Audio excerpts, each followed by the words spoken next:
Hi chums. I don't know when this recorder's on because I can't get any indication on the screen that, oh, it's a wee red dot now, that's okay. So what are we doing? I've had a bit of excitement here, folks, and things have changed a wee bit. I'll show you now. I'll show you the culprit first. There's the culprit. That's a wee Bobcat E60. That's a great machine. That thing does great work. Sorry, the guy driving it does great work. See, when he's grading and stuff, you would think that he was pulling his hand across the ground. Everything's really delicate and gentle, and you can move some stuff with that. They took about 30 dumper loads of stuff away from here, and the dumper holds 6 ton at a time. Well, that'll be, say, half that, 3 ton, because it's loose stuff. But look what's happened. That's just wood that's going to be moved. But there's where my vegetable beds were, folks. All gone. You can see where, excuse me, you can see where they were out to here. And the whole lot's away. Everything. Including the big pile of compost that was down the back. See, there's where the end of the vegetable beds was.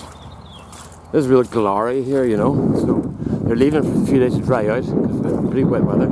There's the end of the vegetable beds there. So you can see there, like that's the size of some people's gardens, you know. They're starting to rain.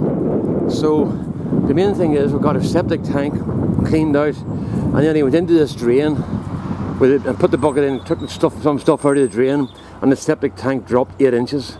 So it means that he's got that cleaned out. That's just some loose stuff. I can pull it with a grape or a rake or something. This place was dead space, so I'm going to put rhubarb or something in there. Rhubarb always gets the poor man's corner, but I'm going to put rhubarb in there. I'm going to put grass seed on the whole lot. The rest of it's all going to be grass. And then I'm going to start again with less beds, maybe panning too fast. Maybe 8 beds like I had before. I got rid of the beds because they were done.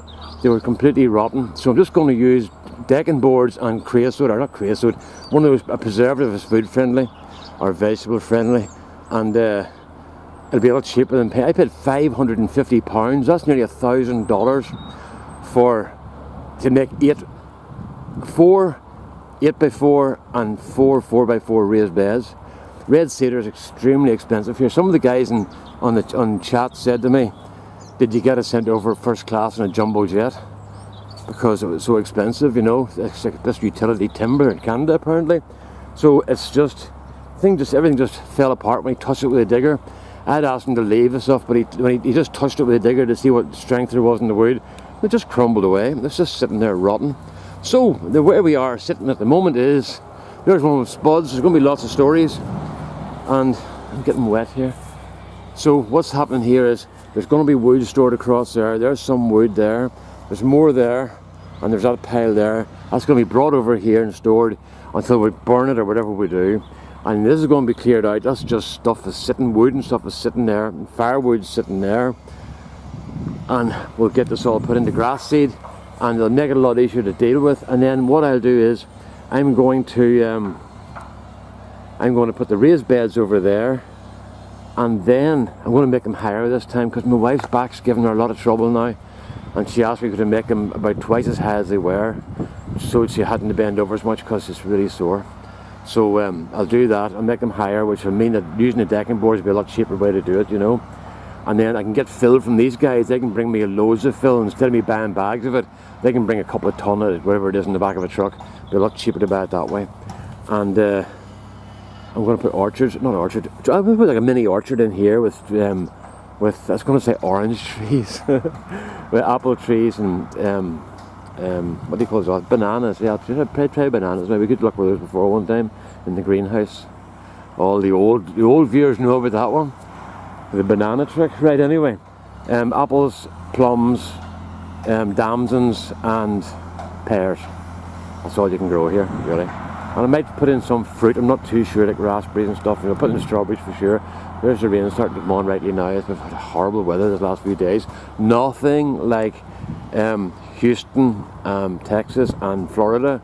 So this is like Mickey Mouse stuff compared to that, you know. But it's just meant everything has been really dirty, you know. And this is why they're back in the digger's backing out now. And then when this is settled, they're going to bring in a tractor with a I can't remember the name of the thing. It's a grass rake or something it's called. And what it does is it's like a big bucket with holes in it, and it goes along, it takes all the rough stuff out and leaves the fine stuff behind. It's like a big mobile riddle, you know. So they'll do that and then seed all this, and that'll be it done. And then next year it'll be all lovely and green. So there's where we are, folks. I'll go in and fire this up because I told some people that's what I'm going to do. I have to go down and get some stuff done now. I've got a bit of wood turning to get done for me. Auntie May, one of her chest men got broken on the removed from Canada 3 years ago, and I'm still making it. So I finally got it. I finally got to the carving stage now, you know. So that's this afternoon's project, and I'll do that. So good luck, folks, and there'll be more updates on this as time goes along. I've still to clean out the greenhouse. The greenhouse is a complete disaster. Just to let you see it, because I have no pride left.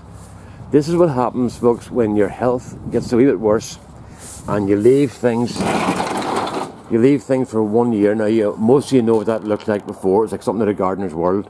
And there's what 2 years does when you don't look after it. And I had that cleaned out in springtime fairly well. And there's one season, basically, one summer, and it's gone back wild again. So I'll get in there and get that all cleaned out. It's not hard to clean because all the soil is really loose and friable. So it'll not be very hard to do, but that's what I've got in front of me. So we'll get that sorted out for next year, and I'll have a bit more heart in doing the thing, because it just got out of control, and I lost control of it, and then nature took over, and she always will, you know.